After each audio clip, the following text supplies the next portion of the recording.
नमस्कार, welcome to Shashank IAS. मैं शशांक पाठक अपने सभी विद्यार्थियों का शशांक आईएएस के इस ऑनलाइन प्लेटफॉर्म पर हृदय की गहराइयों के साथ स्वागत करता हूं। माय डियर स्टूडेंट्स, लगातार आपकी संस्था आपके लिए बेहतर करती जा रही है और एक एक करके हम लोग एक एक सेगमेंट को सहज और सरल तरीके से समझते हुए आगे बढ़ रहे हैं। तो आज हम लोग मॉडर्न इंडिया के अंतर्गत नेटिव स्टेट क्षेत्रीय राज्य की बात करेंगे और उन क्षेत्रीय राज्यों में बंगाल से कहानी को शुरू करेंगे। तो आज की क्लास को हम लोग कंटिन्यू करें बिना समय को बर्बाद किए कि उससे पहले आपके बीच में अपने चैनल के बारे में मैं बता दूं। सबसे पहले तो पुनः शशांक आईएएस अपने सभी विद्यार्थियों का वेलकम करता है और यहां पर मैं बता दूं कि अभी तक जिन विद्यार्थियों ने शशांक आईएएस के इस एप्लीकेशन को डाउनलोड नहीं किया है तो आज ही डाउनलोड करें। शशांक आईएएस ठीक नीचे ट्रिगर एग्जाम दिया हुआ है, आप यहां पर देख पा रहे हैं, यानी कि download my Android app from Google play store. अधिक से अधिक लाभ प्राप्त करें।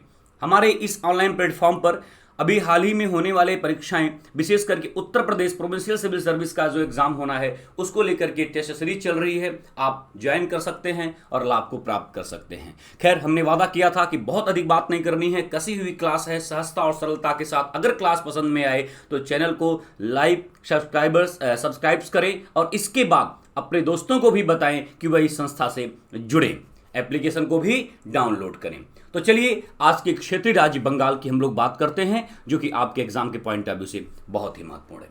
आप यहां पर देख पा रहे हैं क्षेत्रीय राज्य बंगाल। कहानी उस दौर की है जब हिंदुस्तान में यूरोपीय कंपनियों का आगमन हो चुका था और लगभग एक एक करके कई सारी कंपनियां भारत की धरती पर आ चुकी थी, जिनमें पुर्तगीज ईस्ट इंडिया कंपनी के बारे में हम लोगों ने बात की। उसी क्रम में Dutch East India company, British East India company, Dane East India company और फ्रांसीसी ईस्ट इंडिया कंपनी, और इन सब का उद्देश्य, जो प्राथमिक उद्देश्य था, अधिक से अधिक लाभ को प्राप्त करना।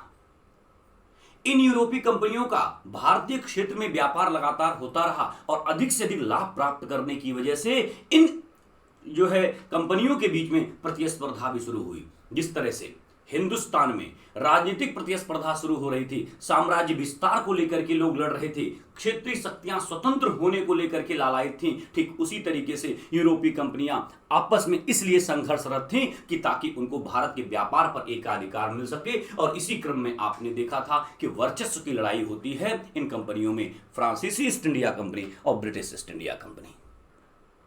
फ्रांसीसी ईस्ट इंडिया कंपनी और ब्रिटिश ईस्ट इंडिया कंपनी के बीच में वर्चस्व की लड़ाई को हम लोगों ने कहां देखा? कर्नाटक में देखा। कर्नाटक में 3 बार ये कंपनी कहीं न कहीं आमने सामने होती है, जिसको first Karnataka war, second Karnataka war और थर्ड कर्नाटक वॉर के रूप में देखते हैं। और अंततः थर्ड कर्नाटक वॉर में आप देखते हैं कि एक युद्ध होता है जिसको वांडीवास का युद्ध कहते हैं, और उस वांडीवास के निर्णायक युद्ध ने इस बात को तय कर दिया कि हिंदुस्तान में कौन व्यापार करेगा, किसका व्यापार पर अधिकार होगा। जी हाँ, मैं बात कर रहा हूं कि उस विजय की जिस विजय ने तय किया, यानी कि वांडीवास के युद्ध में ब्रिटिश ईस्ट इंडिया कंपनी की विजय।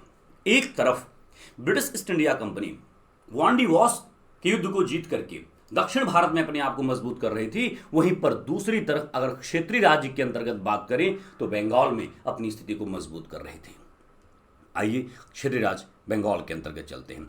चूंकि कहानी बड़ी लंबी है, कम समयों में इसको एक्सप्लेन कर पाना थोड़ा सा दुष्कर कार्य होता है, फिर भी प्रयास है संस्था का कि कम शब्दों में, कम समयों में गागर में जो है सागर भरने का कार्य किया जाए। तो आप यहां पर इस तरह से देखेंगे। एक बात और मैं आपको बता दूं, 1707 ईस्वी के बाद, यानी कि औरंगजेब की मृत्यु के बाद, मुगल साम्राज्य अब कमजोर होता जा रहा था दिनों दिन। जितने भी बादशाह हो रहे थे तुलनात्मक रूप से पिछले बादशाहों की तुलना में कमजोर हो रहे थे। जब केंद्र में बादशाह कमजोर होगा तो उसके अधीन जो राज्य होंगे, जो क्षेत्रीय शक्तियां होंगी, वह अपने आप को स्वतंत्र करने का प्रयास करेंगे। और ऐसे में आप देखेंगे कि कमजोर बादशाह की वजह से कई सारी क्षेत्रीय शक्तियां अपने आप को स्वतंत्र कर लीं, जिनके क्रम में आप देखेंगे बंगाल की मैं बात करूंगा, आज ही अवध की बात मैं करूंगा, कर्नाटक की बात करूंगा, मैसूर की बात करूंगा, ठीक है, हैदराबाद की बात करूंगा। तो कई सारी बातें होती हैं। और जब ये जो क्षेत्रीय शक्तियां हैं जब अपने आप को स्वतंत्र करती हैं तो यहां पर भी आपसी प्रतिस्पर्धा होती है। तो एक तरफ सत्ता की लोलुपता ने भारत के राजाओं को आपस में लड़ाया और दूसरी तरफ आर्थिक व्यापारिक लाभ प्राप्त करने के लिए कंपनियां आपस में लड़ करके जो है एक महत्वपूर्ण कंपनी जो व्यापार पर लाभ प्राप्त करेगी, ब्रिटिश ईस्ट इंडिया कंपनी, वह एंट्री करती है। अब ब्रिटिश ईस्ट इंडिया कंपनी व्यापार को ध्यान में रखेगी और क्षेत्रीय शक्तियां अपनी स्वतंत्रता को बनाए रखने में ध्यान में रखेंगी। वहीं पर जब एक क्षेत्रीय शक्तियां आपस में लड़ेंगी, ठीक है, आपस में इनकी प्रतिस्पर्धा होगी, वहीं पर अंग्रेजों की एंट्री होगी और कैसे कैसे एक एक करके जो है वह व्यापार करने वाली कंपनी भारतीय क्षेत्र को अपने अधिकार में लेकर के भारतीय राजनीति के शिखर पर पहुंच जाती है। खैर, अभी हम विस्तार पर नहीं जाएंगे। क्षेत्रीय राज्य बंगाल और ब्रिटिश ईस्ट इंडिया कंपनी की महत्वपूर्ण बिंदुओं पर हम आपसे पर चर्चा करेंगे। क्लास अगर अच्छी लग रही हो तो ज़रूर मुझे कमेंट करिएगा और हमारे वे स्टूडेंट्स जिन्होंने एडमिशन लिया है अपने विचार को रखेंगे। चलिए कहानी शुरू करते हैं बंगाल से। कुछ महत्वपूर्ण पॉइंट्स हैं जिनको मैं चाहूंगा कि आप उसको पहले पॉइंट आउट कर लें, फिर इसके बाद हम लोग बात करते हैं। बंगाल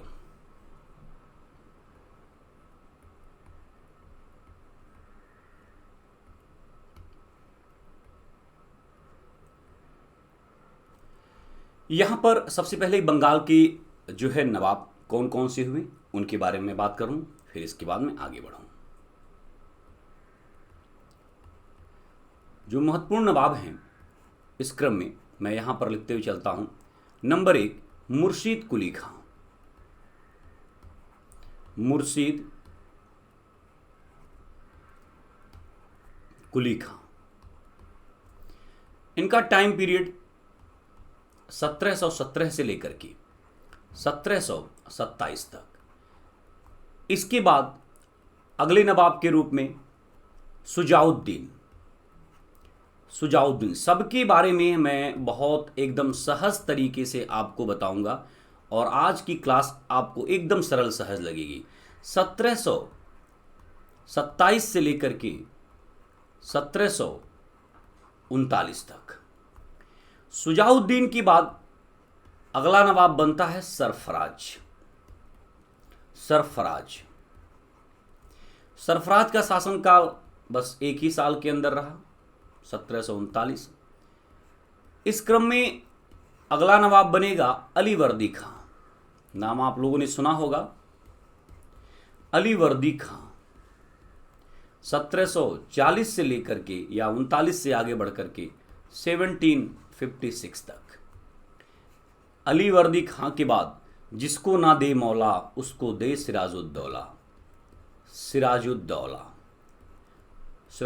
नवाब बना। ध्यान रखना, सुजाउद्दौला नहीं, सिराजुद्दौला। 1756 से लेकर के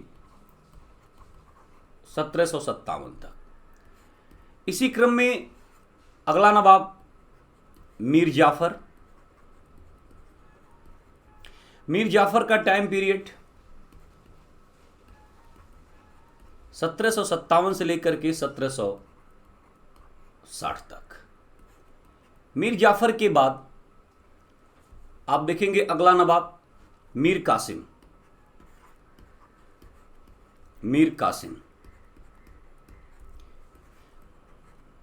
1760 से 1763 तक। इसके बाद पुनः मीर जाफर नवाब बनता है, 8वां नवाब कहिए और जो 6वां नवाब के रूप में था मीर जाफर का टाइम पीरियड 1763 से दोबारा जब आएंगे 1765 तक। इसके बाद नजमुद्दौला 1765 से 1766 तक। कहते हैं कि एक और नवाब था जिसको लेकर के इतिहासकारों में मतभेद है, सैफुद्दौला का नाम लेते हैं। खैर हम इन पर चर्चा आगे करेंगे, जो कि 72 तक देखा जाता है। तो ये बंगाल के नवाब रहे और इसलिए इस पॉइंट को मैंने पॉइंट आउट कर दिया कि कई बार होता क्या है कि कुछ एक क्वेश्चंस आते हैं और डेट्स को लेकर के जिसमें आप लोग कंफ्यूज रहते हैं। तो एक बार आप यहां पर देख लें, मुर्शीद कुली खां, सुजाउद्दीन, सरफराज, अलीवर्दी खां, सिराजुद्दौला, मीर जाफर, मीर कासिम, फिर इसके बाद मिर जाफर, नजमुद्दौला, सैफुद्दौला और ये बंगाल के नवाब आपको देखने को मिले। अब हम कहानी शुरू करते हैं बंगाल की। चलिए बंगाल की कहानी को हम लोग आगे बढ़ाएं। कहानी कुछ इस प्रकार से, कुछ ऐसे अधिकार बंगाल के नवाबों ने या सूबेदारों ने, विशेष करके सूबेदारों ने, क्योंकि बंगाल तो मुगल बादशाह के अधीन था, प्रारंभिक तौर पर अंग्रेजों को ऐसे राइट्स दिए जिससे अंग्रेजों का मतलब मनोबल तो उनका बढ़ा, बट मनोबल बढ़ाने के लिए नहीं, लाभ प्राप्ति हेतु जो है उन्होंने ऐसे अधिकार दिए और उस लाभ प्राप्ति के बाद अंग्रेजों की महत्वाकांक्षाएं बढ़ने लगीं और एक एक करके जो है वह आगे बढ़ने लगी। एक कहानी है बंगाल में, मैं यहाँ पर एक डेट लिख रहा हूँ, 1651 ईस्वी की बात है। 1651 ईस्वी की बात है, इस डेट को लिखिएगा। बंगाल के सूबेदार शाह सुजा थे। शाह सुजा। कहानी कुछ इस प्रकार की होती है कि कहा जाता है कि अंग्रेजों ने शाह सुजा की अनुमति से बंगाल में पहली कोठी ओपन की। ठीक है, तो अंग्रेजों ने 1651 में शाह सुजा की अनुमति से, ध्यान दीजिएगा आप लोग, शाह सुजा की अनुमति से बंगाल में पहली कोठी ओपन की। चलिए, पहली कोठी ओपन होगी। इसी साल एक घटना होती है, 1651 में इसी साल एक घटना होती है। घटना क्या है, जरा उस चीज को समझिए।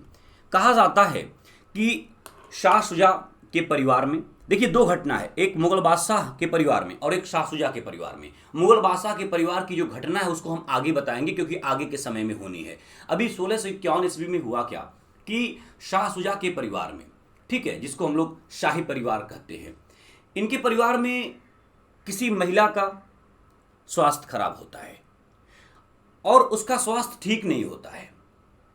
परिणाम यह हुआ कि कंपनी का एक डॉक्टर था जिसका नाम था डॉक्टर बॉटन। तो डॉक्टर बॉटन जो था, मैं यहां पर लिख देता हूं, बॉटन था, वह उस महिला के स्वास्थ्य लाभ में सहयोग करता है और वह महिला ठीक हो जाती है। शाही परिवार की महिला जब डॉक्टर बॉटन की दवा से ठीक हो गई तो जाहिर सी बात है कि हमारे हिंदुस्तान में परंपरा है अति प्रसन्न होने की। शाह सुजा प्रसन्न हो गया और कहा कि क्या चाहते हो बॉटन। बॉटन ने कहा, मालिक, हमें बंगाल, बिहार और उड़ीसा में जो है मुक्त व्यापार की अनुमति दे दीजिए। शाह सुजा ने कहा कि ठीक है। तो डॉक्टर बॉटन ने जब उसको सही किया तो इनको जो है बंगाल, बिहार, उड़ीसा में मुक्त व्यापार की अनुमति मिली। लेकिन यह मुक्त व्यापार की अनुमति इतना सामान्य नहीं था। शाह सुजा ने कहा कि ऐसा है कि आप मुझे 3000 रुपये वार्षिक देंगे, बाकी आप व्यापार करिए, वो आपके लिए मुक्त है। तो अंग्रेजों के लिए 3000 रुपये वार्षिक देना कोई बहुत बड़ी बात नहीं थी, इतनी कम राशि थी कि उसको आप मुक्त व्यापार ही समझ सकते हैं। तो इस तरह से आप इस घटना को अगर देखेंगे, अगर आप लोग नोट्स बना रहे होंगे तो समझिएगा कि 1651 ईस्वी की जो घटना होती है, जिससे शाह सुजा ने डॉक्टर बॉटन को यह राइट दे दिया कि आप बंगाल, बिहार, तब सब एक ही था, और उड़ीसा में मुक्त व्यापार आप यहां पर पॉइंट आउट कर सकते हैं, में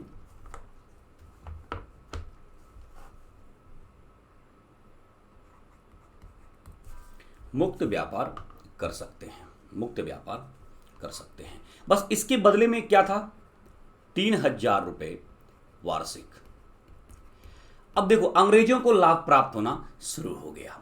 कहानी तब आगे बढ़ती है जब एक और डेट इतिहास में लिखा जाता है, 1698 ईस्वी। आप लोग गौर करिएगा, 1698 ईस्वी में बंगाल का सूबेदार कौन था? तो बंगाल का सूबेदार था उस समय 1698 ईस्वी में अजीम मुस्सान।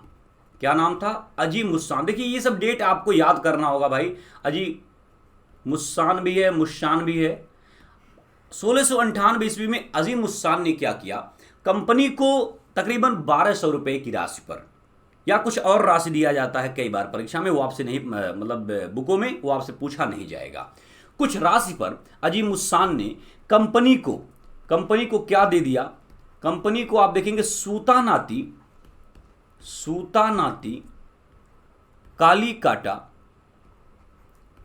कालीकाटा और गोविंदपुर,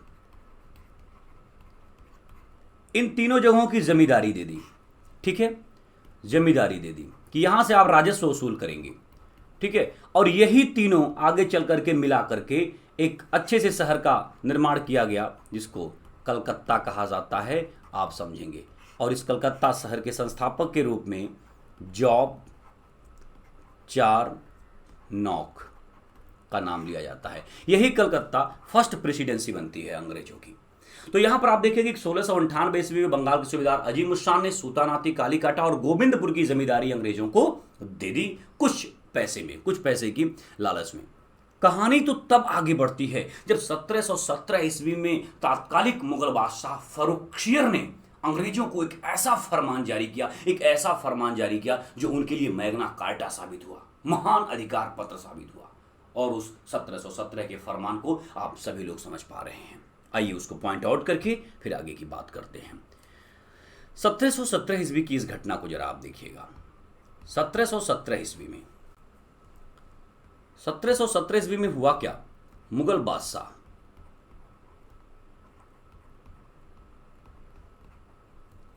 फर्रुखशियर द्वारा, कहानी क्या होती मैं आपको अभी पूरा समझाऊंगा।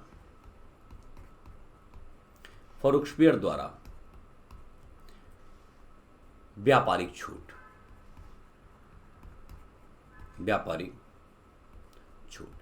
और इसके बदले में आप देखेंगे कि बंगाल में अंग्रेज एकदम कर मुक्त व्यापार करेंगे, लेकिन 3000 रुपए वार्षिक देंगे। यहां पर भी ठीक है, बंगाल में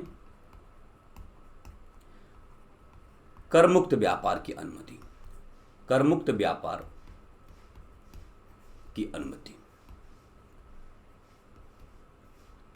कितने पैसे लेना है? 3000 यहां पर भी। और इसको जो 1717 ईस्वी का शाही फरमान था, इसको आप देखेंगे मैग्ना कार्टा कहा गया। मैग्ना कार्टा दरअसल मैग्ना कार्टा का मतलब होता है महान अधिकार पत्र। मैं आपको डिटेल में बता रहा हूं। महान अधिकार पत्र। देखिए, जब किसी भी व्यक्ति को, किसी भी कंपनी को, किसी भी संस्था को एक ऐसा अधिकार दे दिया जाए जो उसके लिए बहुत बड़ा राइट हो, तो ऐसे में उस अधिकार को महान अधिकार पत्र के रूप में जाना जा सकता है। आपको याद होगा कि ब्रिटिश ईस्ट इंडिया कंपनी को मैग्ना कार्टा सबसे पहले कंपनी को किसने दिया था? तो ब्रिटिश महारानी ने दिया था भारत के साथ व्यापार करने के लिए, कि ब्रिटिश की जो कंपनी है, यही company governor and company of merchant of London trading to the East Indies जो है पूर्वी देशों के साथ व्यापार करेगी, बाकी और कोई व्यापार नहीं करेगी, और 15 वर्षों के लिए व्यापार करेगी। आगे चल करके उसको बढ़ा दिया गया था, लेकिन ये तो अधिकार दिया गया था। ठीक उसी प्रकार से एक और लाभ प्राप्त करने वाला अधिकार 1717 ईस्वी घटना है। यहां पर भी कहानी कुछ इस प्रकार की बनती है। कहा जाता है कि एक बार बंगाल का एक मंडल, ठीक है, मुगल बादशाह के दरबार में पहुंचा। उस समय मुगल बादशाह फर्रुखशियर था, और सेम वही कहानी बनती है कि मुगल बादशाह फर्रुखशियर के भी परिवार में, या मुगल बादशाह फर्रुखशियर जब अंग्रेजों का शिष्टमंडल उनके दरबार में पहुंचा तो उनका स्वास्थ्य खराब था और मिलने से इनकार कर दिए। और अच्छा, अंग्रेजों का जब ये शिष्टमंडल चलता था ना, तो इनके साथ डॉक्टर वगैरह अच्छे से चलते थे। ये पहुंचे, और सेम कहानी वही शाह शुजा और बंगाल की जो हमने आपको बताया था, सेम वही कहानी यहां पर भी बन रही है। 1717 में जब ऐसी स्थिति बनी तो शाही परिवार कि किसी व्यक्ति का स्वास्थ्य खराब था। कुछ इतिहासकारों ने मुगल बादशाह फर्रुखशियर की बात कही, कुछ इतिहासकारों ने अन्यत्र बात कही, बट जो भी है, किसी न किसी का स्वास्थ्य खराब था। ऐसे में एक अंग्रेज डॉक्टर द्वारा जो है उनके स्वास्थ्य को लाभ दिया जाता है। बादशाह खुश हुआ, कहा मांगो क्या चाहते हो, धन दौलत क्या चाहिए। अंग्रेज बहुत चालाक थे, उन्होंने कहा कि बंगाल में जो स्थिति है उसको और सहज बनाया जाए, और कई जगह पर हमें व्यापारी कर देने पड़ते हैं। तो मुगल बादशाह ने कहा कि जाओ, और हम आपको जो है एक फरमान आपके लिए जारी करते हैं कि आप बंगाल में एकदम कर मुक्त व्यापार करेंगे, बस थोड़ी सी राशि आप देते रहेंगे। ये बीच बीच में इनको व्यापारिक लाभ मिलता जाता है, एक बार बंगाल के नवाब के द्वारा, एक बार मुगल बादशाह के द्वारा। देखिए, बंगाल का नवाब जब इनको देगा तो उसको वो समाप्त भी कर सकता है, बट मुगल बादशाह, बंगाल का नवाब यहाँ मतलब बंगाल का सूबेदार, और मुगल बादशाह जो है अगर वह देगा तो बंगाल का सूबेदार उसको समाप्त नहीं कर सकता, क्योंकि बंगाल का सूबेदार मुगल बादशाह के अधीन है। तो जो अनुमति ऊपर वाले ने दे दी उसको नीचे वाला व्यक्ति कैसे समाप्त करेगा। तो यहां पर मुगल बादशाह के द्वारा यह फरमान इनको प्राप्त हो गया कि आप बंगाल में ट्रेड विदाउट टैक्स, कर मुक्त व्यापार करिए। और इस तरह से आप देखेंगे कि 1717 के बाद अंग्रेज बंगाल में कर मुक्त व्यापार करने लगते हैं, कर मुक्त व्यापार करने लगते हैं। ये बहुत बड़ी बात थी, ये बहुत बड़ी बात थी अंग्रेजों के लिए। आप यहां पर देखेंगे कई सारी बातें हैं जिसको आपके बीच में हमें करनी है। अभी तो यहाँ पर हम एक शुरुआत कर रहे हैं, एक लंबी कहानी है। और चलिए, और हम एक एक करके बंगाल के जो नवाब हुए उनके समय में क्या घटनाएं होती हैं, ठीक है, उस पर बात करते हैं, परीक्षा को विशेष रूप से ध्यान में रखते हुए। और कहीं पर भी कोई कठिनाई आए तो आप मुझे व्हाट्सअप मैसेज कर सकते हैं। अब आप हमारे ग्रुप में जुड़े हुए हैं, इसके बाद आप चैनल पर मैसेज कर सकते हैं, ठीक है, वहाँ पर हम लोग उस चीज़ को बेहतर करेंगे। तो चलिए एक एक नवाब से हम कहानी को शुरू करते हैं। आइए, सबसे पहला नवाब बंगाल का मुर्शीद कुली खां। मुर्शीद कुली खां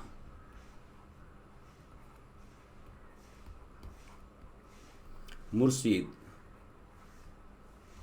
कुली खां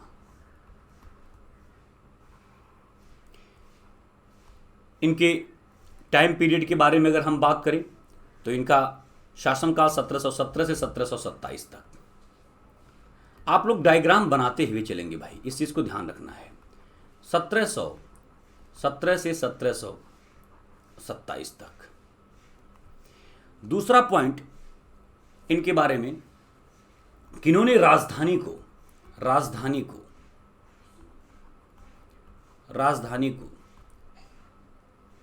ढाका से मुर्शिदाबाद स्थानांतरित किया। ढाका से मुर्शिदाबाद स्थानांतरित किया। कई बार ये प्रश्न आपकी परीक्षा में पूछा जाता है। सबसे महत्वपूर्ण बात यह है कि मुर्शीद कुली खां के समय में 3 विद्रोह हुए, जमींदारों के विद्रोह। 3 जमींदारों के विद्रोह हुए, इनके नाम को पूछा जाता है, जमींदारों के विद्रोह। उनमें अगर हम देखेंगे तो पहला विद्रोह सीताराम, उदय नारायण और गुलाम मोहम्मद, यह एक साथ थे। सीताराम, उदय नारायण और गुलाम मोहम्मद, इनका नाम पूछा जाता है, इसीलिए मैं आपको यहां पर पॉइंट आउट कर दिया। दूसरा विद्रोह शुजात खां के द्वारा, यह भी जमींदार था, शुजात खां। और तीसरा विद्रोह जो हुआ था वह नजात खां। देखिए, हकीकत यह है कि मुर्शीद कुली खां एक अच्छा नवाब था, यह एक अच्छा नवाब था। जब ये नवाब बनता है तो कई तरह के रूल रेगुलेशन, इजारेदारी व्यवस्था, इन सबको जो है बंगाल में लागू करता है। ये भी कहा जाता है कि बंगाल में इजारेदारी व्यवस्था को किसने लागू किया, तो जो है मुर्शीद कुली खां ने। हम इन सब पर डिस्कस करेंगे, इजारेदारी, महलवाड़ी, रैयतवाड़ी, जमींदारी, इन सब पर एक अलग से क्लास लेंगे। बशर्ते कि ये सब टर्मिनोलॉजी को आपको यहाँ पर बस सुनना होगा और ध्यान रखना होगा, क्योंकि अनावश्यक चीज़ों में हम जाएंगे तो विस्तार से बातें दूसरी दिशा में बहने लगेंगी। तो जो जमींदार थे सीताराम, उदय नारायण, गुलाम मोहम्मद, इन लोगों का एक समूह था। इन लोगों ने नवाब मुर्शीद कुली खां के अगेंस्ट में विद्रोह किया। शुजात खां के नेतृत्व में भी विद्रोह हुआ और नजात खां के नेतृत्व में भी विद्रोह हुआ। ये सब विद्रोह इनके पर्सनल स्वार्थ लाभ की वजह से हुए, ठीक है। हालांकि इसके अलावा मुर्शीद कुली खां के जो है शासनकाल के दौरान और ऐसी कोई महत्वपूर्ण बातें नहीं हैं जो परीक्षा के लिए बहुत ज़्यादा महत्वपूर्ण हो। तो बस इतने पॉइंट्स आपको यहाँ पर ध्यान देना होगा। इसके बाद मुर्शीद कुली खां के बाद आप देखेंगे कि अच्छा, एक बात और है, इसने किसानों को तकावी ऋण भी दिया था। तकावी ऋण एडवांस में, तकावी ऋण होता है ना, जैसे आपको पहले ही दे दिया जाए, अगर आपको जरूरत है तो आप ऋण ले लीजिए, आप खेतीबाड़ी का कार्य करिए, ठीक है। इसके बाद अगला नवाब बनता है शुजाउद्दीन।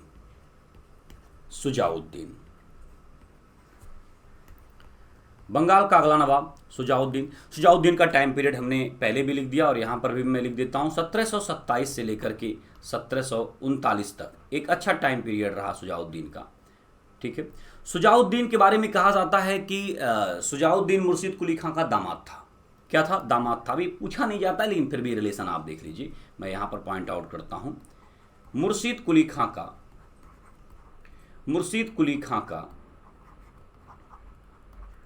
दामाद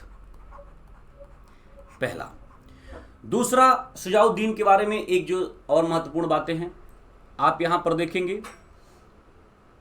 दूसरा महत्वपूर्ण बात आप यहां पर देखेंगे कि इसने जो है अलीवर्दी खां, जिसका नाम आप सुने होंगे, अलीवर्दी खां को जो है बिहार का नायब सूबेदार बनाया।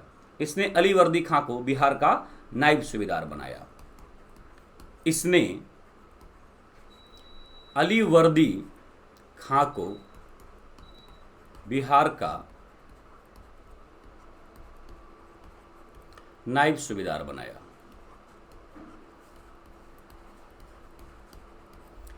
इनके बारे में बस इतनी ही बातें और अधिक बातें महत्वपूर्ण नहीं हैं। शुजाउद्दीन के बाद सरफराज अगला नवाब बनता है। सरफराज का कहानी शुरू होगी, अब देखिएगा।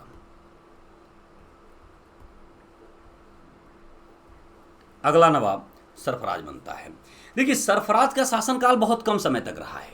इनका शासनकाल 1739 ईस्वी तक ही रहा, इसी में ये बने। कहानी कुछ इस प्रकार की होती है कि शुजाउद्दीन के शासनकाल में शुजाउद्दीन ने बिहार में नायब सूबेदार के रूप में अलीवर्दी खां की नियुक्ति की थी। थोड़ी देर पहले हमने आपको बताया था। अलीवर्दी खां एक योग्य व्यक्ति, बहुत ही योग्य व्यक्ति था अलीवर्दी खां। कहा जाता है कि जब आगे चल करके शुजाउद्दीन की मृत्यु होती है और सरफराज उसका बेटा शासक बनता है, जो है शुजाउद्दीन का जो पुत्र था सरफराज, तो सरफराज मतलब एक अयोग्य और अकर्मण्य शासक साबित होता है। पहले से भी उसकी रंगत दिख जाती है। अलीवर्दी खां को ये बात अच्छी नहीं लगती है और कहा जाता है कि अलीवर्दी खां ने जो है सरफराज के विरुद्ध विद्रोह कर दिया। और आप देखेंगे कि एक ऐसा जगह है जहां पर दोनों के बीच में तलवारें खिंच जाती हैं और वह जगह है गिरिया। तो गिरिया के मैदान में सरफराज और अलीवर्दी खां के बीच में युद्ध हो गया, जिसको गिरिया का युद्ध कहते हैं। गिरिया का युद्ध कहते हैं। और ये गिरिया का युद्ध जो है 1740 में हो रहा है। और इस गिरिया के युद्ध में अलीवर्दी खां ने सरफराज को पराजित कर दिया। पराजित ही नहीं किया बल्कि रणभूमि में उनकी हत्या कर दी और स्वयं बंगाल का नवाब बन गया। तो इसमें विजय किसकी होती है भाई? इसमें विजय होती है अलीवर्दी खां की। अलीवर्दी खां की। तो अब अलीवर्दी खां बनेगा नवाब। क्या बनेगा? नवाब। अब बंगाल को जो है मुर्शीद कुली खां के बाद अगला योग्य नवाब मिलने जा रहा है। लेकिन लेकिन लेकिन ध्यान रखना, अभी सबसे योग्य नवाब नहीं मिला है, वह आने वाले समयों में आपको देखने को मिलेगा। तो अब हम बात करेंगे अलीवर्दी खां की। तो चलिए अलीवर्दी खां के बारे में हम बात करते हैं। अलीवर्दी खां से कुछ महत्वपूर्ण बातें यहाँ पर पहले पॉइंट आउट कर लें और फिर उसके बाद जो है हम लोग बात करते हैं। यहां पर मैं लिखता हूं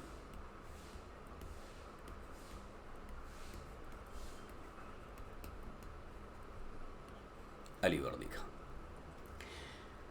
अलीवर्दी खां का शासनकाल 1740 से लेकर के 1756 तक। पहला पॉइंट, अलीवर्दी खां जब शासक बनता है तो आप देखेंगे कि जो मराठा थे, आपको पता है कि यहाँ पर एक कहानी और मैं आपके बीच में रखना चाहूँगा। एक महत्वपूर्ण बात, आप इसको ध्यान देंगे कि 1761 ईस्वी की जो घटना है, जो पानीपत का तृतीय युद्ध हुआ था।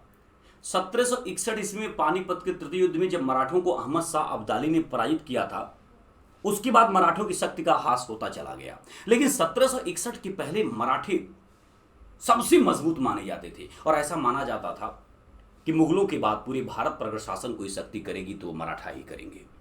तो 1761 में जब वो अहमद शाह अब्दाली से पराजित होते हैं पानीपत के तृतीय युद्ध में, तो उससे पहले की स्थिति में मराठे सबसे मजबूत थे। यानी कि 1740 से 1756 की बात हम करें तो मराठा इस समय मजबूत होंगे दक्षिण भारत में। मराठा अपने पड़ोसी राज्यों से चौथ नामक कर वसूल किया करते थे।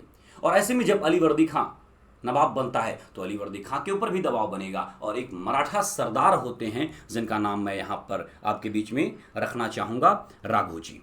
तो मराठा सरदार राघोजी और अलीवर्दी खां के बीच में विवाद संवाद आगे बढ़ा। परिणाम ये हुआ कि संधि हो गई। अलीवर्दी खां बहुत ही बुद्धिमान था, वह नहीं चाहता था कि किसी से अनावश्यक युद्ध करे। उसके पीछे कारण ये था कि उसने सरफराज को पराजित किया था, जो कि सरफराज राजवंश का था, अलीवर्दी खां राजवंश का नहीं था। और अगर अलीवर्दी खां दुश्मनी लेता चलता तो एक तो सरफराज के परिवार के लोग भी इसके दुश्मन बने थे, दूसरे और भी नए दुश्मन इनके बनने को तैयार हो जाते। तो अलीवर्दी खां ने क्या किया? मराठा सरदार रघुजी को क्या क्या दिया भाई? इनको उड़ीसा प्रांत प्लस 2 लाख वार्षिक चौथ देने का वादा किया और दिया। उड़ीसा प्रांत प्लस 2 लाख वार्षिक चौथ। ये पहला पॉइंट्स। दूसरा अलीवर्दी खां के बारे में, दूसरा जो महत्वपूर्ण बात है यहां पर आप देखेंगे, दूसरा यह है कि अंग्रेजों से संबंध कैसा था। ये भी कई बार प्रश्न बनता है, अंग्रेजों से संबंध। देखिए अंग्रेजों से संबंध की अगर हम बात करें, अगले पेज पर चलते हैं जहां पर थोड़ा सा और बेहतर हो।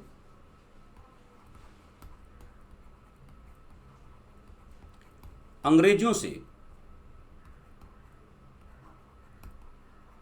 संबंध।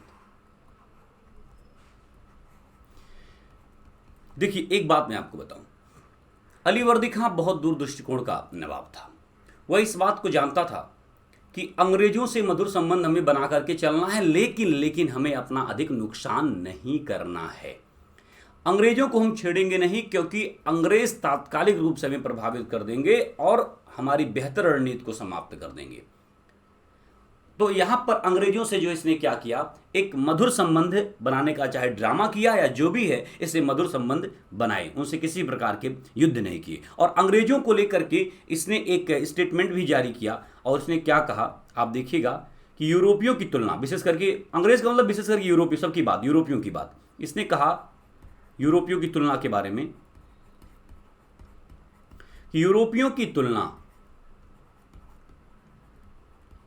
मधुमक्खी आप लोग समझ रहे हैं, इसने यूरोपियों की तुलना मधुमक्खियों के छत्ते से किया, मधुमक्खियों से की है। और कहा कि यदि इन्हें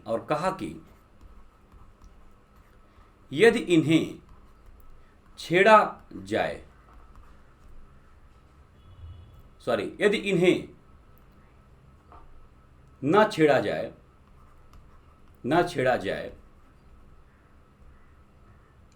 जाए तो शहद देंगी और छेड़ा जाए तो काट कर मार डालेंगे। तो कहने का मतलब ये है, भाव ये है कि अगर इनसे हम मित्रवत संबंध रखते हैं तो हमें लाभ होगा कुछ समय के लिए। हालांकि अंग्रेजों से किसी प्रकार का संबंध लाभदायक नहीं था। और अगर हम इनके साथ अभी रिलेशन को खराब रखते हैं तो एक तो पहले से सरफराज के परिवार के लोग और भी कई सारे दुश्मन हैं, आंतरिक परेशानियां भी हमारे वहाँ है, और ऐसे में अंग्रेजों को भी अगर हम हस्तक्षेप करने का अवसर दे देंगे तो हमारे लिए समस्या हो जाएगी। तो इस तरह से इस प्रकार की पॉलिसी को जो है इसने अपनाया। इसके बारे में कहा जाता है कि अलीवर्दी खां का अपना कोई पुत्र नहीं था, ठीक है। इसकी 3 पुत्रियां थी, बड़ी मजेदार कहानी है। इसका अपना कोई पुत्र नहीं था, इसकी 3 पुत्रियां थीं, और 3 पुत्री जो हैं आप यहाँ पर देख सकते हैं, नाम मैं लिख रहा हूँ। एक पुत्री का ब्याह इसने ढाका के नवाब के साथ किया था, ढाका के नवाब के साथ ब्याह। दूसरी पुत्री का विवाह इसने जो है पूर्णिया के नवाब के साथ किया, और तीसरी पुत्री का विवाह इसने पटना के नवाब के साथ किया। तो जो ढाका के नवाब के साथ किया था उसका नाम था घसीटी बेगम। ये इसकी बड़ी बेटी थी, जथो नाम तथो गुण, बहुत वाहियात किस्म की महिला थी, घसीटी बेगम, ठीक है। पूर्णिया का जो नवाब था उसके साथ जिस बेटी का ब्याह किया था उसका नाम नहीं पता, लेकिन उसकी बेटी का एक बेटा है शौकत जंग, ये भी बहुत वाहियात है। और पटना में जिस बेटी का ब्याह किया था उसका एक बेटा है जिसका नाम है सिराजुद्दौला।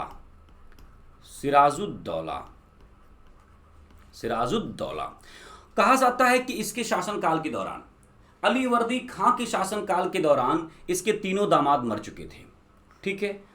तो ये जो दामाद जो मर चुके थे, इनकी जो पत्नियां थीं, ठीक है, यानी कि इसकी जो बेटियां थीं और उसके जो पुत्र थे, वह सब के सब एक अलग रूप में अपने जीवन को जी रहे थे, यानी कि बादशाहत थी। अब देखिए 2-3 बातें। बंगाल का नवाब अलीवर्दी खां था।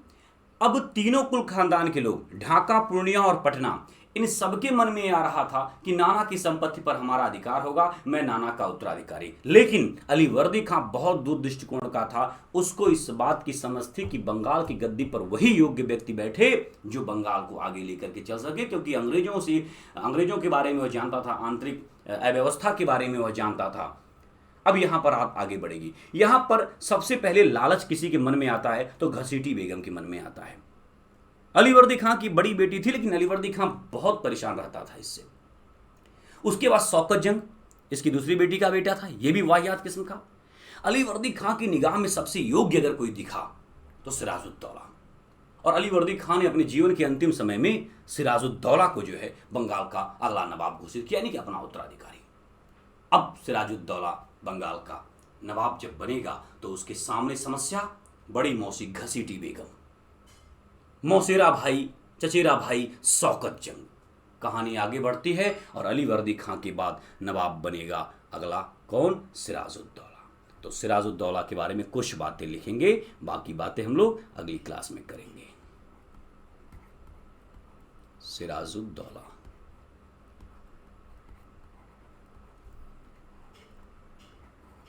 शासनकाल बहुत कम समय तक रहा है सिराजुद्दौला का, लेकिन इसके बारे में आप देखेंगे 1756 से लेकर के 1757 तक। ठीक है, पहला पॉइंट। इसके शत्रु कौन कौन से लोग थे? इसके शत्रुओं में आप देखेंगे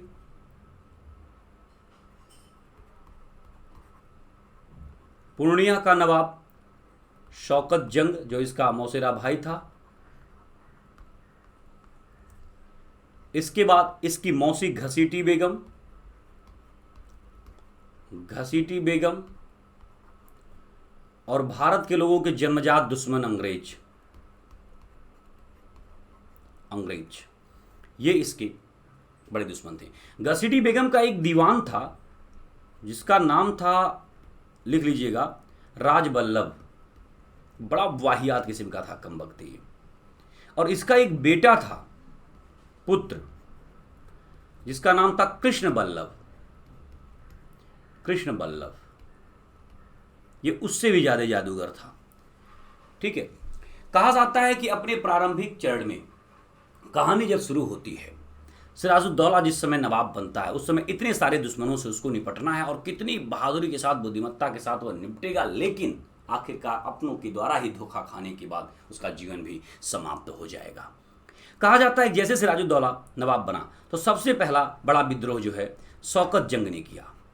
कहा जाता है कि 1756 ईस्वी में, 1756 में, ध्यान रखिएगा 1756 ईस्वी ये वही है जिस समय सप्तवर्षीय युद्ध भी शुरू हो रहा है यूरोप में। कहानी को लिंक करके हम आपके बीच में पढ़ाएंगे। अभी हम लोग प्लासी के युद्ध के बारे में जब आगे चल करके बात करेंगे, इस समय जिस घटना के बारे में बात कर रहे हैं उस समय अंतर्राष्ट्रीय स्तर पर और कर्नाटक में क्या चल रहा है उस पर भी हम लोग बात करेंगे, ताकि क्लास को बहुत सहज और सरल तरीके से आपके बीच में मैं रख पाऊँ।